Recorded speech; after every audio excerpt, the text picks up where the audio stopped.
Programme में दोबारा खुश आमदीद। वक्त हुआ हमारा आज के हॉट इशू का, और आज का हॉट इशू है उस रिलीफ पैकेज पे जो पाकिस्तान के वज़ीर आज़म शहबाज शरीफ ने अनाउंस किया है, और उसमें क्या इससे मईशत में बेहतरी आएगी या नहीं आएगी, इस पर बात करेंगे। हमें ज्वाइन किया मिफ्ता इस्माइल साहब ने, जो साबिक वज़ीर ख़जाना है और सेक्रेटरी जनरल अवाम पाकिस्तान पार्टी के।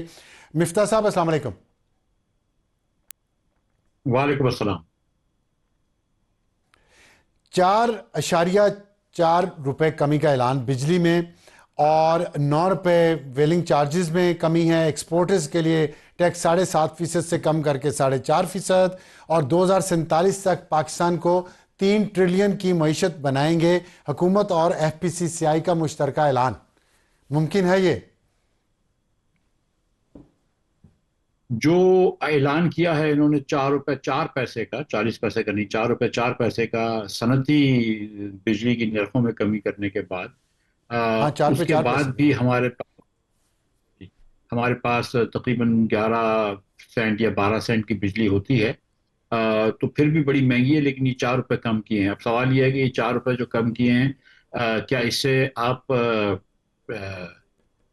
सर्कुलर डेट बढ़ाएंगे या मजीद सब्सिडी देगी फाइनेंस मिनिस्ट्री, या क्योंकि ये जो 4 रुपए कम किए ये क्रॉस सब्सिडी होती थी, जो कि सनती ताजिर जो थे, सनती कारोबार करने वाले लोग 4 रुपए अपने बिजली में एक्स्ट्रा देते थे, ताकि गरीब लोगों को जो 200 यूनिट से कम लेते हैं उनको बिजली थोड़ी सी सस्ती मिल जाए।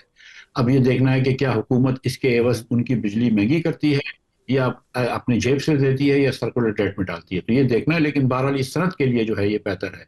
दूसरा, जो स्टेट बैंक ने 2 दिन पहले जब शरह सूद मैं नहीं कम एक किया था, मिनट तो एक उन्होंने मिनट एक जरा, चीज। आप आगे जाने से पहले मुझे सिर्फ ये क्लैरिफाई कर दें। आपने कहा सनद के लिए बेहतर है, लेकिन ये मुमकिन है कि घरेलू सार्फिन के लिए बिजली की कीमत में इजाफा हो करना पड़ सकता है? जी, क्योंकि वो 4 रुपए अगर उनको कम आ रहे हैं, अब सनत की बिजली जो है वो कम होती है, घरेलू सार्फिन बिजली ज्यादा इस्तेमाल करते हैं, तो उनको 4 रुपए का ठीक फर्क है, नहीं आएगा, लेकिन हो ठीक है, सकता है कि 1.5 रुपए का फर्क। ठीक है। ठीक जो है, दूसरा, ठीक स्टेट है। बैंक ने 2 दिन जब शरह शरह सूद को मेंटेन किया था और कहा था कि शरह सूद में कमी नहीं लाएंगे, तो उन्होंने एक चीज की थी जिसको CRR रेशो कहते हैं, कैपिटल रिजर्व रेशो कहते हैं, कि उन्होंने कहा था कि जो बैंक अपना कैपिटल रिजर्व यानी कि कैश पैसे अपने पास रखते हैं, उसमें थोड़ी कमी कर सकते हैं। तो बैंकों के पास 300 अरब रुपया एक फ्री हो गया, तो स्टेट बैंक ने आज उसी दिन, मतलब कह दिया होगा, आज प्राइम मिनिस्टर ने अनाउंस किया कि बैंक जो हैं वो हमारे जो बरामदी जो सनत है, सनतकार हैं, उनको 4% पे लोन दे सकती है, 4.5% पे लोन दे सकती है, एज अपोज टू 10.5% जो कि रेट है, पॉलिसी रेट। तो उससे अगेन हम्म, बरामदाद करने वाले लोगों को फायदा होगा। जनरली IMF या दीगर इकोनॉमिस्ट समझते हैं कि इस किस्म का डिस्टोर्शन नहीं करना चाहिए, आपको ओवरऑल नीचे करना चाहिए, क्योंकि इससे फिर स्पेकुलेशन होती है। बहुत सारे टेक्सटाइल मिल वाले वगैरह ये सस्ता लोन लेकर फिर प्लॉटों के अंदर स्पेकुलेशन करते हैं। आपके DHA भरे हुए हैं इन लोगों से जिन्होंने ये ज़मीनें खरीदी हुई हैं। लेकिन इस वक्त क्योंकि आपकी बिजली बहुत महंगी है और गैस बहुत महंगी है, तो सनत को ये जो है एक आसानी है, जो मैं समझता हूँ कि जिससे फायदा होगा। हम्म, ठीक है। अच्छा, इसमें ये बताइएगा कि सनत को आपने कहा फ़ायदा होगा, लेकिन क्या हमारी सनत इतनी इनएफिशिएंट क्यों है? मैं देखें, आप हो सकता है मेरी बात से डिसएग्री करें, लेकिन एक पाकिस्तानी के तौर पे आप मुझे आपका जवाब चाहिए, एक सनतकार के तौर पे नहीं चाहिए, कि सब्सिडी पे ही चलती है, और अगर उनको मज़ीद सब्सिडी दी जाएगी तो आम आदमी पे बोझ बढ़ा के, तो इस मुल्क को मिलता क्या है अल्टीमेटली? तो हमारी जो एक्सपोर्ट्स हैं वो तो $40 बिलियन भी कभी क्रॉस नहीं कर सकी। $50 बिलियन कब जाएंगी, और 60 कब होंगी, और 80 कब होंगी? तो क्या ये सही पॉलिसी है? सही रास्ते पे हम चल रहे हैं? अफसार भाई, इस तरह देख लें कि इस साल अभी तक पहले 6 महीने में 9% कम हुई है हमारी एक्सपोर्ट। तो अगर पिछले साल के बराबर भी आ जाएंगे तो ये भी गनीमत होगी। मेरा नहीं ख्याल है कि पिछले साल के बराबर भी आ सकेंगे। लेकिन बहरहाल, अब आप पूछ रहे हैं कि सनत हमारी क्यों बढ़ती नहीं है।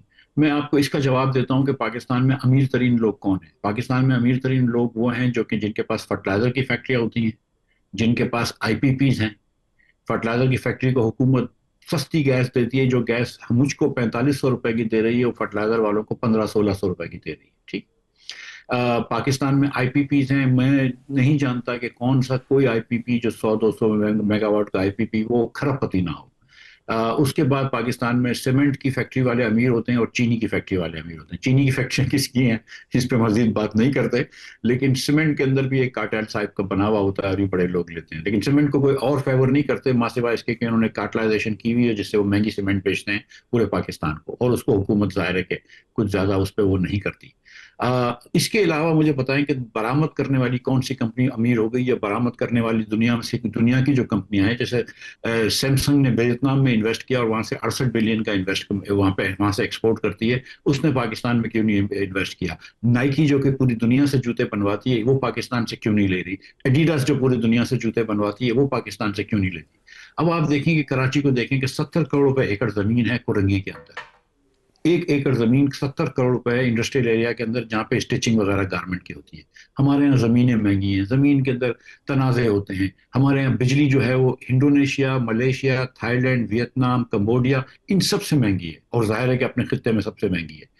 हमने गलतियां की हैं, महंगे प्लांट्स लगा लिए या ज्यादा प्लांट्स लगा लिए। इसमें ये सनतकार का अगर हम जब पास ऑन करते हैं और अपने घरेलू कंज्यूमर को पास ऑन करते हैं कि आप हमसे 40 रुपए की या 35 रुपए की बिजली लें, उसके ऊपर हम 10 रुपए टैक्स भी लेंगे, तो उसको compete करना होता है उस वियतनामी से जो कि 18 रुपए में अपनी सोलर भी बनाता है और जिसको ग्रिड भी 25 रुपए की बिजली दे देती है। सो वो बड़ी मुश्किल हो जाती है हमारे सनतकारों को।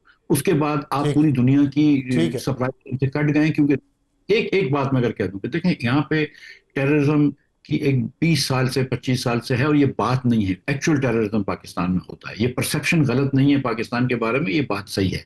जब मैं छोटा था तो दुनिया की हर एयरलाइन तकरीबन यूरोप की कराची आती थी। आज पाकिस्तान के कराची, लाहौर और इस्लामाबाद के एयरपोर्ट को मिलाकर भी उतनी एयरलाइनें नहीं आती जितनी सिर्फ ढाका के शाहजमाल एयरपोर्ट पे जाती हैं। तो हमको अपनी टेररिज्म को खत्म करना होगा। जो नंबर वन वो है, कुछ थोड़ी सी तालीम अपने वर्कर्स को, पॉपुलेशन को देनी होगी, और फिर ये जो चीजें हैं, गैस महंगी, बिजली महंगी, हुकूमत की सारी चोरियां, सारी करप्शन, सारी गलतियां, गलत फैसलों के जो खमियाजा है अगर प्राइवेट सेक्टर भुगतेगा। हमारा सही है, मैं कह रहा हूँ प्राइवेट सेक्टर भी पाकिस्तानी है, वो नहीं है। और जब इनकी मर्जी आए ये जाके हुकूमत से मरात ही लेते हैं, ये बात मैं आपकी मानता हूँ, इसमें कोई दो राय नहीं है। टेक्सटाइल वालों को तो बहुत अरसे तक बहुत मरात मिलती थी। इंटरेस्ट रेट्स जो कम कर देते थे उनके लिए कि मैं और आप 21% दे रहे हैं, वो 3% दे रहे हैं। टर्फ लोन 3-3% पे दिया गया अमीर लोगों को। अमीर लोगों का तो इस मुल्क में, और खासतौर पर रेंट सीकिंग अमीर लोगों का तो इस मुल्क में एक वो हावी हैं, इस मुल्क में ठीक है। पॉलिसी को कैप्चर किया हुआ है। आखिर में मुझे ये बता दें कि आपने तीन सेक्टर्स का जिक्र किया, खाद का, सीमेंट का, शुगर का। तीनों में कार्टल्स हैं, तीनों ही लोग अमीर हैं पाकिस्तान में, और टेक्सटाइल के लोग भी अमीर हैं। लेकिन एक्सपोर्ट्स जब हम देखते हैं इन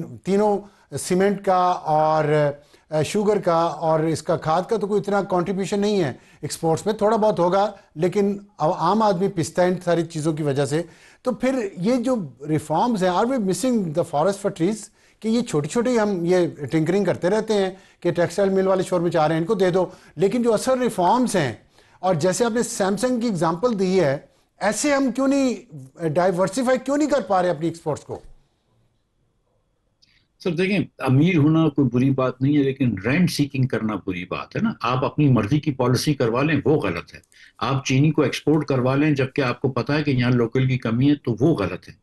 वरना अगर ओपन मार्केट में चीनी वाला पैसे कमा ले, खाद वाला पैसे कमा ले, कोई भी और कमा ले, तो बड़ी अच्छी बात है। हम इसमें तो बिल्कुल, मैं ना आप खिलाफ हैं ना मैं खिलाफ हूँ, लेकिन अपनी मेहनत करके कमाओ ना। मतलब ये कि कंज्यूमर्स के कार्टेल ऊपर बना के रूल्स कमाए चेंज तो अच्छी करके तो बात ना। तो नहीं है ना? बिल्कुल नहीं, सब्सिडीज ये कह रहा लेके हूँ ना, कमाए अपनी तो अच्छी मेहनत बात तो करके नहीं कमाओ। है। जो अगर आप हुकूमत के रूल्स चेंज कर लेते हैं, हुकूमत के रूल्स बैंड कर लेते हैं, आप चीनी जब मर्जी पे एक्सपोर्ट करा लेते हैं, जब गंदम की एक्सपोर्ट बंद करा देते जी। हैं, आप ऐसी चीजें करते हैं, तो ये तो ज्यादा। तो ये आपकी बात बिल्कुल दुरुस्त है कि इलीट कैप्चर है, लेकिन जब आप इलीट कैप्चर को ये खत्म करेंगे, देखें एक गुजारिश है, मतलब वियतनाम और पाकिस्तान में एक फर्क ये भी है कि वियतनाम की तालीम याफ्ता पॉपुलेशन है।